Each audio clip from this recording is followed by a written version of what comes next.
He came home early and the house was quiet and empty. Then he heard voices coming from the backyard. He opened the door and what he saw stopped his heart. His babysitter was bathing his baby boys in a metal barrel, and what he did next shocked everyone. Michael Parker came home 12 hours early from his business trip and he was so tired he could barely stand up. He walked into his house and everything was silent. No laughing, no playing, just quiet like the house had been for 14 months since his wife died. He loosened his necktie and was ready to go hide in his office like he had been doing ever since Mama passed away. But then he heard something. It was laughing, quiet laughing coming from outside. He walked to the back door and opened it, and what he saw made him freeze right there in the doorway. Sarah, his babysitter, was kneeling on the grass next to an old metal barrel and his baby boys were inside it. They were 20 months old and they had no clothes on and they were splashing and giggling under the afternoon sun, and the whole thing looked so happy it almost hurt Michael's heart to watch it. Sarah looked up and saw him standing there and their eyes met and her face turned white like she'd seen a ghost. She opened her mouth to say something but no words came out at all. Michael didn't yell or get mad. He just stood there watching his boys being happier than they'd been since the day they buried their mama. Then he did something that would change everything forever. He put down his work bag, rolled up his sleeves and walked across the grass toward them. Sarah's hands were shaking as Michael walked closer to her and every part of her brain told her to grab the boys, wrap them in towels and run away, but she couldn't move a single muscle because Michael Parker was her boss.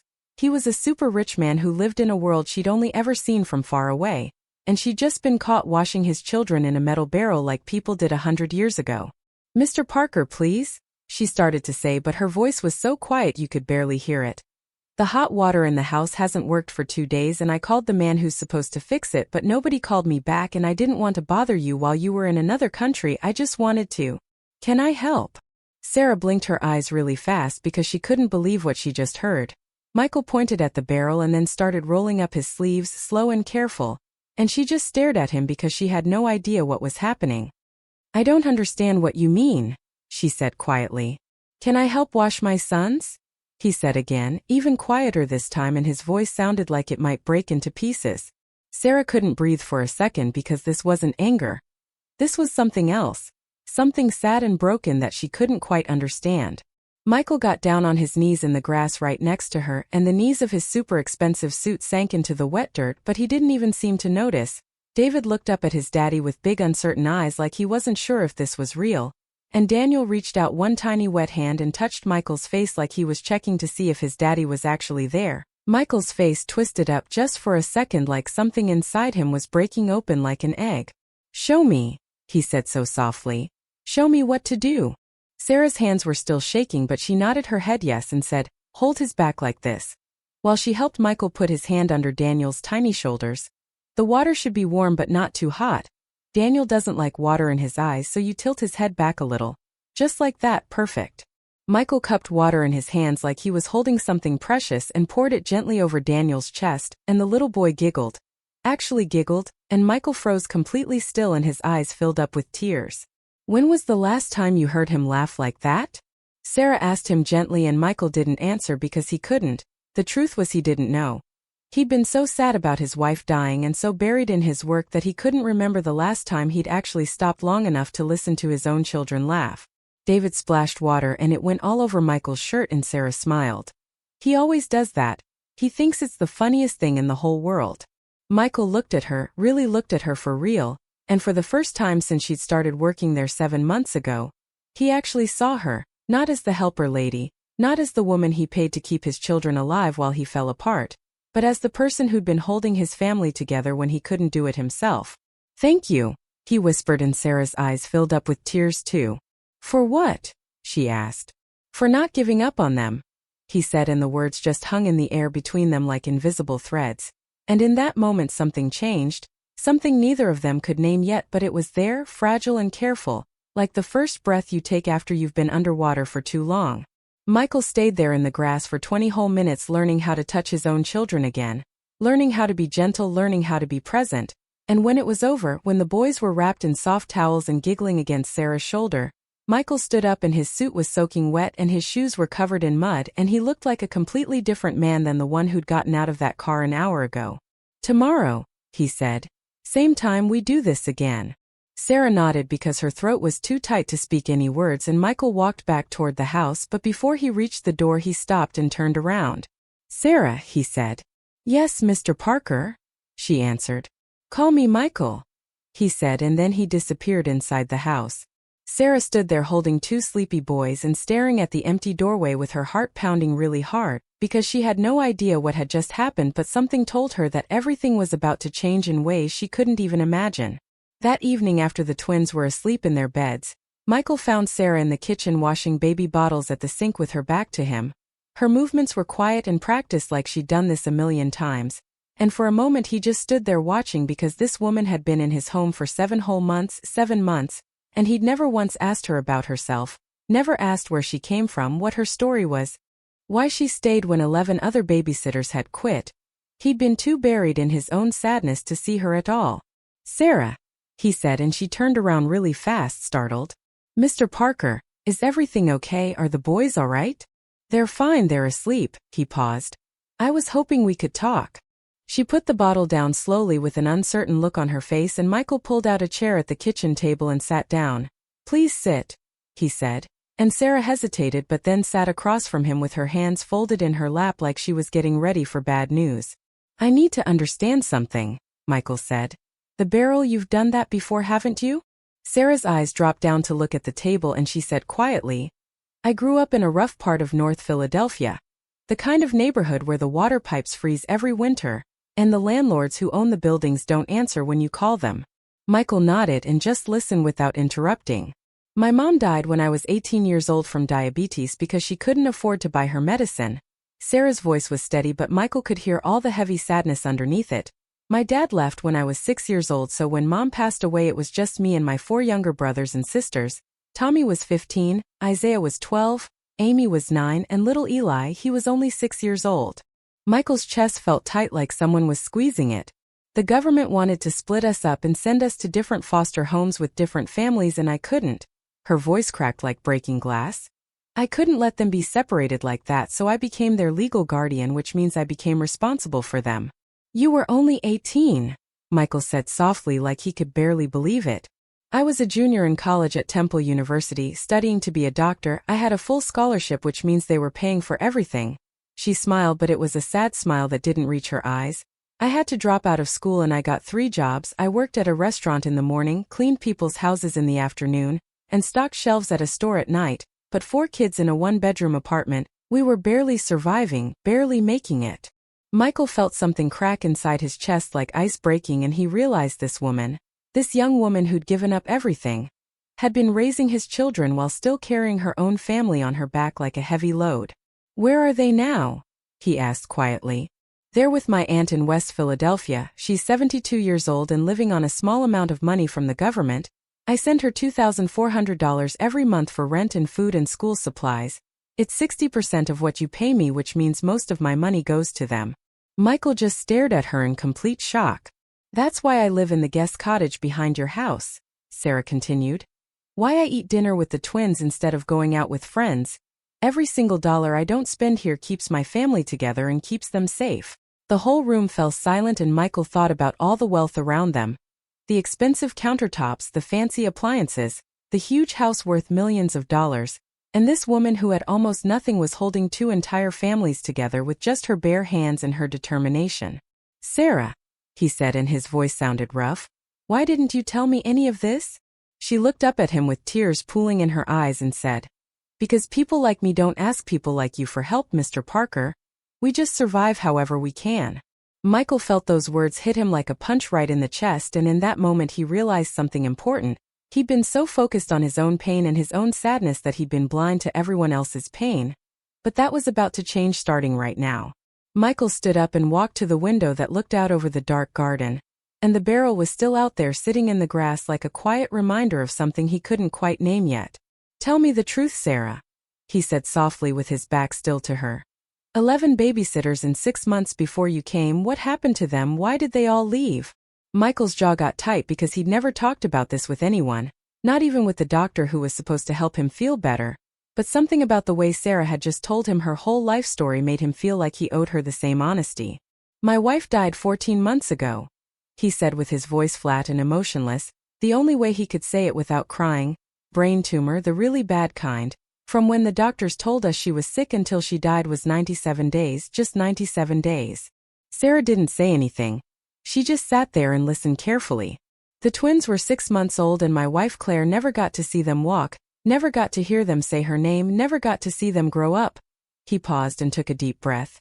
The last thing she said to me was, "Don't let your sadness make you a ghost to our boys. They need you there with them, not perfect, just there." And he laughed, but it was bitter and angry. I failed so badly at that. Michael turned around to face her.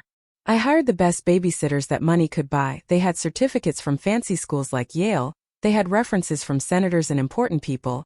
But Daniel screamed 16 hours every single day and David couldn't keep any food down and they both had rashes and fevers and they wouldn't sleep at all. The first babysitter quit after 1 week and said they needed to go to a hospital.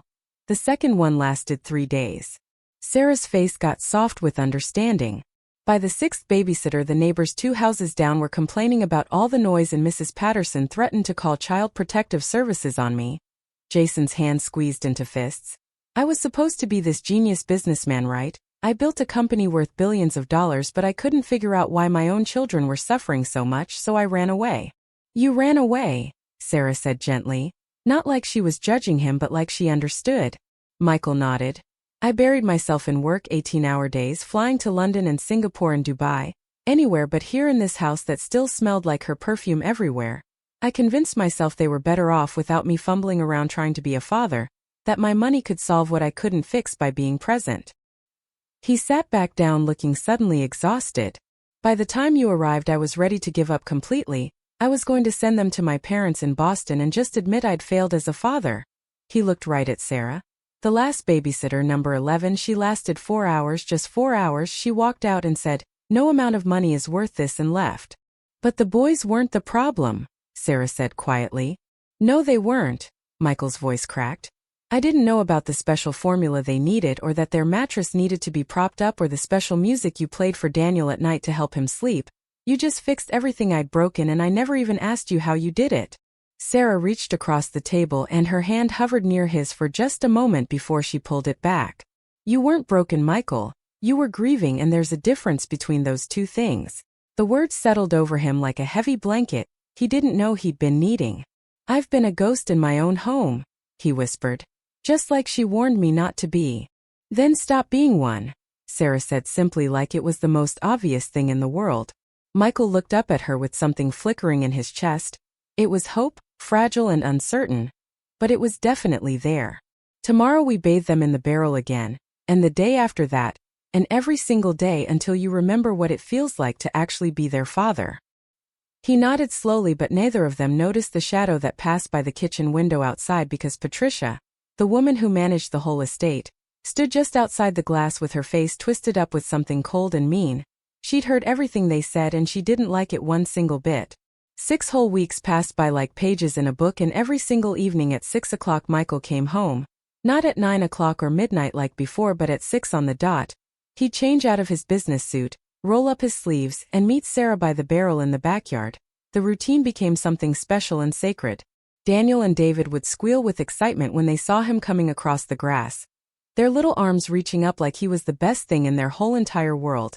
And maybe for the first time since Claire died, Michael was starting to believe he actually could be. You're getting really good at this, Sarah said one evening while watching Michael wash David's hair with confidence. I had a really good teacher, he said back, and their eyes met and held each other's gaze. Something passed between them in that moment, something neither of them was ready to put into words yet. Sarah looked away first, with her cheeks turning pink. The boys love this time with you, she said softly. Michael nodded, but his throat felt tight and full because the truth was he loved it too. These 20 minutes in the grass with soap and water and laughter had become the only part of his whole day that felt real, the only part where he didn't feel like he was drowning in sadness. Inside the house, Patricia watched from the window with her jaw tight and her hands gripping the curtain really hard. She'd worked for this family for 12 whole years. She'd been Claire's childhood friend. She knew what was proper and appropriate in this. Whatever this thing was between them, wasn't it at all? A super rich man kneeling in the grass with his employee, laughing and smiling and looking at that girl like she was. Patricia's stomach twisted. She'd already made some phone calls and planted some seeds of doubt, let a few important business people know that Michael's behavior was becoming concerning and strange, that he was getting too close to the staff, that maybe his sadness had clouded his judgment about what was right. But watching him now, watching the way he looked at Sarah like she hung the moon and stars, Patricia realized that words wouldn't be enough. She needed proof, something concrete, something that would make Michael see what a huge mistake he was making. Out in the garden, Michael lifted Daniel out of the barrel and wrapped him in a soft fluffy towel, and the little boy nestled against his chest all warm and sleepy. Michael closed his eyes and breathed in the scent of baby shampoo and grass and summer air. "Thank you," he whispered to Sarah. "For what?" she asked. "For teaching me how to be here, how to be present." Sarah smiled, but there was sadness in her eyes too. "You were always capable of this, Michael. You just forgot for a little while." "No," he said quietly. "I didn't forget. I was afraid that if I let myself love them fully and completely I'd lose them too, just like I lost Claire." Sarah's breath caught in her throat. "But you can't live like that," she said. "You can't hold back your love because you're afraid of losing people. That's not living, that's just surviving and barely making it through each day."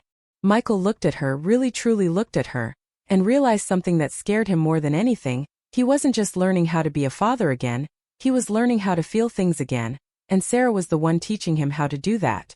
The thought should have terrified him, but it didn't. What scared him was the idea of her leaving, of waking up one day and finding her gone from his life forever. "Promise me something," he said suddenly with urgency in his voice. Sarah looked up at him. "What?" "Promise me you won't leave. Not without telling me first." There was something desperate in his voice, something vulnerable and raw. Sarah hesitated because the truth was she'd been thinking about leaving. Not because she wanted to, but because staying was starting to hurt in ways she didn't know how to handle. She was falling for him. For this broken, beautiful man who was learning how to live again. And that terrified her more than anything. Before she could answer, Michael's phone buzzed in his pocket, and he glanced at the screen and his whole face went pale white. "What is it?" Sarah asked with worry. Michael looked up with his eyes dark with something Sarah couldn't read. "The board of directors just called an emergency meeting." His voice was tight and strained. "They want to discuss whether I'm fit to lead the company anymore." The board meeting was scheduled for the next afternoon, and Michael barely slept at all that night. He sat in his study until 3 in the morning staring at spreadsheets on his computer that he couldn't focus on, his mind spinning with everything that could go wrong.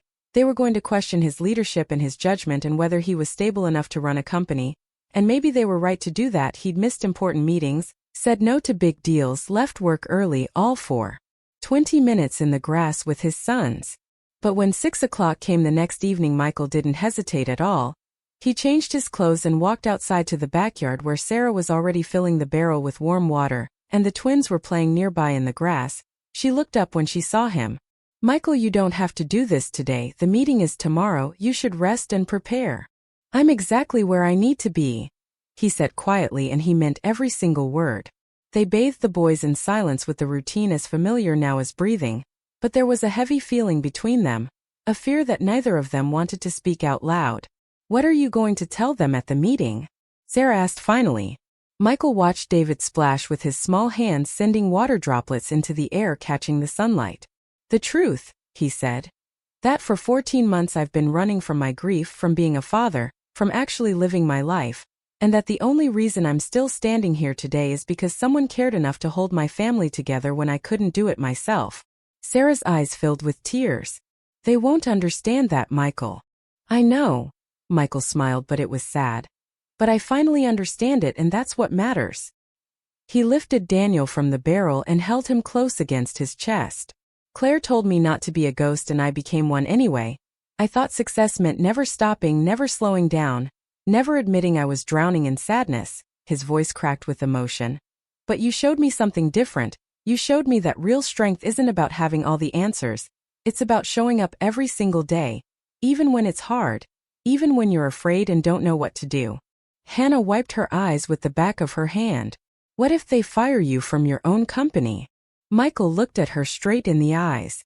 "Then they fire me, but I won't apologize for choosing my sons. Not anymore, not ever again."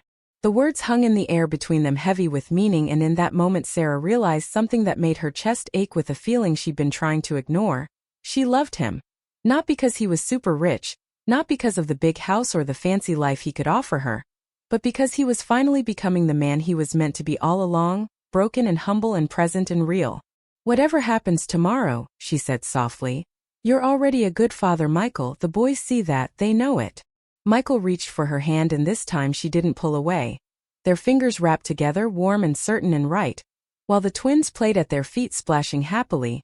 Neither of them spoke because they didn't need words right then.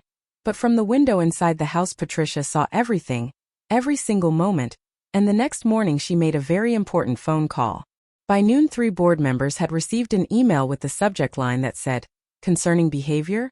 Urgent review needed," and attached to the email were pictures of Michael and Sarah with their hands held together, kneeling by the barrel. The caption under the photos read, "Is this the kind of leadership the company deserves?" When Michael walked into the boardroom that afternoon, he had absolutely no idea what was waiting for him, but he was about to find out the hard way. The boardroom was cold and unfriendly, and 12 faces stared at Michael from across the big shiny table. These were men he'd known for years, men he'd built a company with, men he'd trusted. But today they looked at him like he was a complete stranger. Martin Crawford, who was the chairman, slid a folder across the table toward Michael. "We've received some very concerning information, Michael." Michael opened the folder and his stomach dropped like he'd been punched. Inside were photos with timestamps and dates, pictures of him and Sarah by the barrel laughing, pictures of their hands held together, pictures of him kneeling in the grass in his expensive suit, pictures of the boys splashing while they smiled at each other. Moments that had felt sacred and special were now being used as evidence against him. "What is this?" Michael's voice was steady, but his hands were shaking. "We're concerned about your judgment," Martin said carefully. "Your relationship with your employee appears to have crossed professional boundaries, and your attendance record over the past 6 weeks has been, let's say, concerning." "I leave work at 5 o'clock. Michael interrupted. "To be with my children, to actually be their father." "Exactly." Another board member named Richard leaned forward. "You've said no to 3 huge business deals, you've missed important phone calls with investors, you've left meetings early, and now this." He pointed at the photos. "Michael, we understand you're still grieving your wife, but this behavior is unstable and concerning. You're getting too close to the help." "The help," those 2 words hit Michael like a slap across the face. "Her name is Sarah," he said quietly but firmly.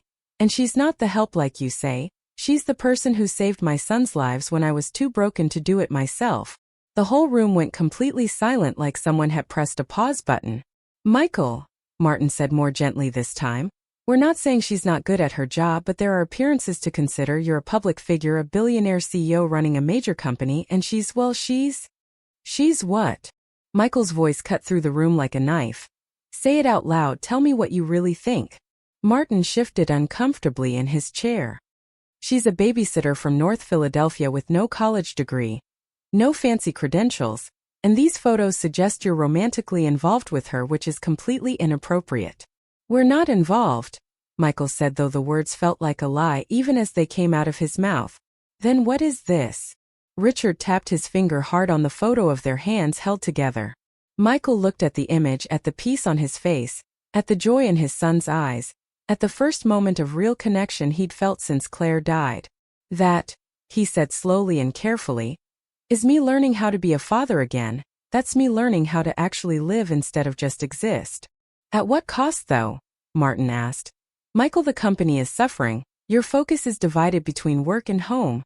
The board believes it may be time to consider removing you as CEO."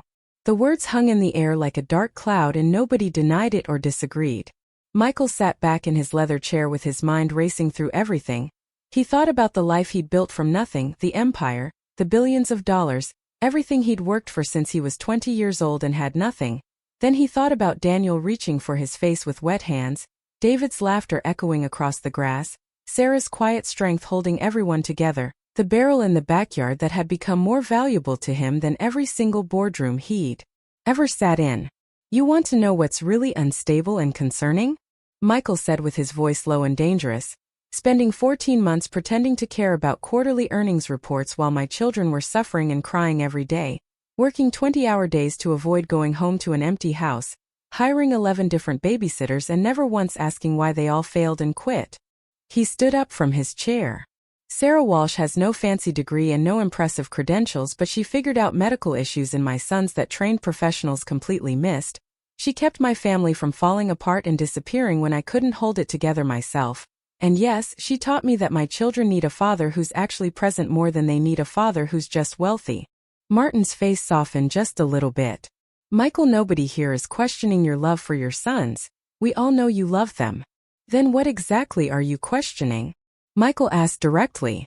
Your priorities as the leader of this company. The word landed heavy like a stone dropping into water. Michael looked around the table at men who measured success only in stock prices and profit margins. Men who'd never knelt in the grass getting their suits dirty, never bathed their own children, never had to choose between building an empire and actually being present in their own lives. You're absolutely right, Michael said quietly. My priorities have changed completely.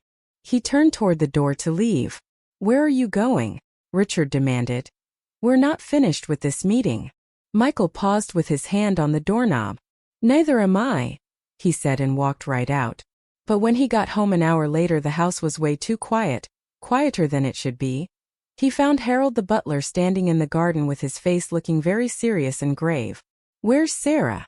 Michael asked with his heart starting to pound hard. Harold's expression said everything before he even spoke. Patricia fired her, sir, 2 hours ago. Michael stood frozen in the garden like a statue. What do you mean she's gone? That's not possible. Harold's eyes were red like he'd been crying. Patricia called her into the study and said her services were no longer needed. Gave her 1 hour to pack all her things. Sarah took her suitcase and left. She was crying the whole time, sir. The words hit Michael like someone had punched him right in the stomach. He turned and ran. Actually ran to the guest cottage where Sarah had been living. The door was standing wide open, and inside the small room that Sarah had made beautiful with scraps of fabric and painted bottles now sat completely empty. All her belongings were gone, but the curtains she'd sewn by hand still hung in the window, and the mobile she'd made for the twins still hung above the bed like ghosts of all the warmth that used to fill this space. Michael sank down onto the edge of the bed with his head in his hands, wondering what had he done. He'd walked out of that boardroom feeling brave and righteous, but he'd left Sarah completely unprotected, and now she was gone from his life. From inside the main house he heard it, crying. Daniel and David were screaming and crying. Michael ran back inside as fast as he could. The twins were in their nursery completely inconsolable, and a new babysitter that Patricia must have hired was standing there helplessly with her face red and frustrated. I don't know what's wrong with them, she said, sounding defeated. They won't eat anything and they won't stop crying no matter what I do. Michael pushed right past her and scooped both boys into his arms at the same time, and they buried their faces in his chest with their small bodies shaking with sobs. Mama, Daniel said over and over. Mama, mama, mama. It took Michael a moment to realize they weren't calling for Claire. They were calling for Sarah. His sons had just lost another mother figure, and it was all his fault. Jason held them close and rocked back and forth with his own tears falling into their hair. I know, he whispered. I know, babies, I miss her too, I miss her so much. The new babysitter shifted around awkwardly. Should I leave or stay? You can go, Michael said quietly, and she didn't argue or ask questions, she just left. For hours and hours Michael sat on the nursery floor holding his sons while they cried themselves out. No amount of money in the world could fix this. No business deal could bring her back. He'd built an entire empire, but he couldn't protect the one person who actually mattered most. When the twins finally wore themselves out completely and fell asleep in his arms, Michael carried them very gently to their cribs and kissed their foreheads with his heart breaking into a million pieces. Then he walked downstairs to find Patricia. Patricia was in the kitchen calmly preparing dinner like absolutely nothing had happened at all. Where is she? Michael's voice was cold and controlled like ice. Patricia looked up from cutting vegetables. I'm sorry, who? Sarah, where did she go? Patricia set down her knife. Mr. Nolan, I understand you're upset right now, but that girl was completely inappropriate for this household. She was overstepping her boundaries. You had no right, Michael's voice shook. I had every right, Patricia said firmly. I'm the estate manager and that woman was taking advantage of your grief, getting too familiar with you. I saw the photos, Michael, everyone saw them. Stop talking, Michael's voice cut through the air like broken glass. Sarah Walsh gave up everything to care for my sons. She worked 3 jobs to raise her siblings when she was barely an adult herself. She dropped out of college. She sacrificed her entire life for people she loved. His voice shook with emotion. And the only person taking advantage of anything here is you. Patricia's face went pale white. You're fired, Michael said quietly but firmly. Pack your things and leave my house right now. Michael, you can't do this, Patricia protested. I can and I am, he said, walking toward the door. You're fired. You're making a huge mistake, Patricia called after him. Choosing her over everything you've built, over your reputation, over your entire company.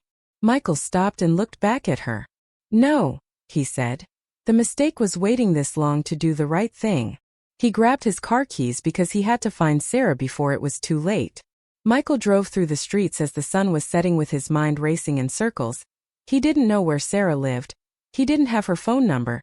He'd never asked because he'd never thought he'd need to know. The realization made him feel sick to his stomach. He pulled over and called Harold on the phone. Do you know where she went? Michael asked desperately. Harold hesitated. She mentioned something about staying with a neighbor, Mrs. Althea. She lives 3 doors down from the estate. Michael's heart pounded as he turned the car around and drove back. Mrs. Althea's house was small and plain-looking, and the porch light was flickering as Michael pulled up in front.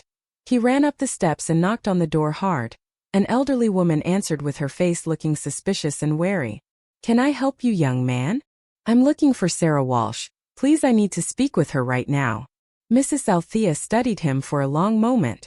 She doesn't want to see you, she made that very clear. The words hurt worse than Michael expected. Please, he said with his voice breaking. Just tell her I'm here, tell her I'm sorry, tell her he couldn't finish. Tell you yourself, a voice said. Michael spun around and Sarah was standing at the end of the porch with her arms wrapped around herself like she was trying to hold all the pieces together. She looked exhausted and heartbroken, and Michael felt like someone had reached into his chest and squeezed his heart. Sarah, Michael breathed out her name. You shouldn't be here, Michael, she said with her voice sounding hollow and empty. I fired Patricia, Michael blurted out. Sarah blinked in surprise. What did you say? She had absolutely no right to let you go, none at all. And I told her to leave and never come back. Sarah shook her head. Michael, you can't just fix this. This isn't some business deal you can solve with money or power. I was completely humiliated today. Treated like I was nothing, like I didn't matter at all. You matter, Michael said desperately. You matter more than anyone in the whole world. To who? Sarah's voice cracked. To the board who thinks I'm taking advantage of you, to Patricia who called me the help, or to you when it's convenient? That's not fair, Sarah. Isn't it? Tears spilled down her cheeks. Michael, I fell in love with your sons. I watched them grow up. I held them when they cried. I was there for every moment. And today I had to leave them without even getting to say goodbye. Do you have any idea what that feels like? Michael stepped closer. Yes, I do. I know exactly what that feels like. Sarah looked up at him with tears streaming down. I lost Claire without getting to say goodbye, he said with his voice raw with emotion. And today I almost lost you the same exact way, and I can't do that again, Sarah. I can't lose someone else. He stopped because the words were stuck in his throat. Someone you what? Sarah whispered so quietly. Jason looked at her, really truly looked at her, and he knew there was no going back from this moment. Someone I love, he said, and the words came out clear and certain. The silence that followed felt like it lasted forever, and Sarah's eyes filled up with fresh new tears. You don't really mean that, Michael. I do mean it. Michael's voice was steady now and sure. I love you, Sarah, not because you saved my sons, not because you taught me how to be a father again, but because you saw me at my very worst, broken and lost and running from everything. And you didn't give up on me when anyone else would have. Michael, her voice was barely a whisper. I'm not asking you to come back as the babysitter, he said, taking another step closer. I'm asking you to come back as family, because that's what you are. That's what you've always been to us. Sarah covered her mouth with her hand, feeling completely overwhelmed. What about the board and your company and your reputation? What about all of that? Michael smiled, but it was sad. I walked out of that meeting today and told them my priorities had changed. He stepped even closer to her. And they have changed completely. You and those boys, you're my priority now, and everything else is just noise in the background. Sarah looked at him through her tears. What if this doesn't work out? What if we try and it all falls apart? Then we'll figure it out, Michael said without hesitation. Together as a team. He reached for her hand very gently. "Come home please, the boys need you and I need you too." Sarah's determination to stay away finally crumbled and she nodded with tears streaming down her face, and when Michael pulled her into his arms she finally let herself believe it. That maybe broken people could actually heal each other. That maybe grief didn't have to be the end of someone's story. That maybe just maybe love could grow in all the cracked and broken places. But neither of them knew what was waiting for them when they got back to the big house, or how much everything was about to change in ways they couldn't imagine. When they pulled into the driveway together, the whole house was dark except for one single light, and that light was in the nursery upstairs. Michael and Sarah walked inside together and Harold met them in the hallway with relief washing over his whole face. "The boys," he said quietly. "They absolutely won't sleep at all." Michael nodded and led Sarah upstairs to the nursery, and Daniel and David were standing up in their cribs with their faces red and stained from crying so much. But the exact moment they saw Sarah, everything changed in an instant. "Mama!" Daniel reached out with his whole body straining toward her like she was the only thing in the world he needed. Sarah's breath caught in her throat and she rushed across the room and scooped both boys into her arms at once, sinking down to the floor as they clung to her like she might disappear again. "I'm here," she whispered with her voice breaking. "I'm here now and I'm not leaving you ever again, I promise with all my heart." Michael knelt down beside them and wrapped his arms around all three of them, and in that perfect moment, on the floor of a nursery filled with toys and soft moonlight coming through the window, a family that had been completely broken began to heal. Not because everything was suddenly perfect, but because they chose each other and decided to be a family together. 2 whole years passed by like a beautiful dream, and the old metal barrel still sat in the garden, but now it was polished and shiny and painted with yellow flowers that 4-year-old Daniel had helped Sarah paint all by himself. Michael stood beside it holding their new baby daughter Grace. She was 6 months old and wrapped in a soft fluffy towel. Daniel and David ran across the grass in matching shirts, laughing as Harold chased them with a water hose spraying gentle streams of water. Sarah walked outside carrying a blanket with her wedding ring catching the sunlight and sparkling. They'd gotten married in this very garden 1 year ago with no newspaper reporters and no fancy society guests. Just family and the people they loved. Tommy had stood beside Michael as his best man fresh from graduating from community college with good grades. Isaiah and Amy had walked Sarah down the aisle because she had no father to do it, and little Eli, who was now 13 years old and dreaming of becoming a veterinarian, had held the wedding rings. "Ready?" Sarah asked, settling down beside Michael on the soft grass. He nodded with a huge smile, and together they lowered baby Grace into the same exact barrel that had changed everything in their lives. The baby's eyes got really wide, and then she made a happy gurgling sound with her tiny feet kicking in the warm water, making little splashes. Daniel and David rushed over to help, carefully pouring water gently over their baby sister's head just like they'd been taught. "Be careful," Sarah instructed them, guiding their small hands. "Just like we practiced, remember." Michael watched his whole family, his beautiful, imperfect, wonderful family, and felt his chest get tight with so much gratitude and thankfulness he thought he might burst. The board of directors had voted to keep him as CEO after all, not because he'd changed his priorities back, but because his company had never been stronger or more successful than when he learned to put his family first in his life. The Barrel Project, which was the non-profit charity they'd started together, now helped over 1,000 families across 3 different cities. Every single Saturday Sarah ran programs and activities while Michael played with all the kids with his sleeves rolled up and his hands dirty, building something that mattered so much more than just making money. But it was moments like this, these quiet evenings in the garden with his family, that Michael treasured most of all in his heart.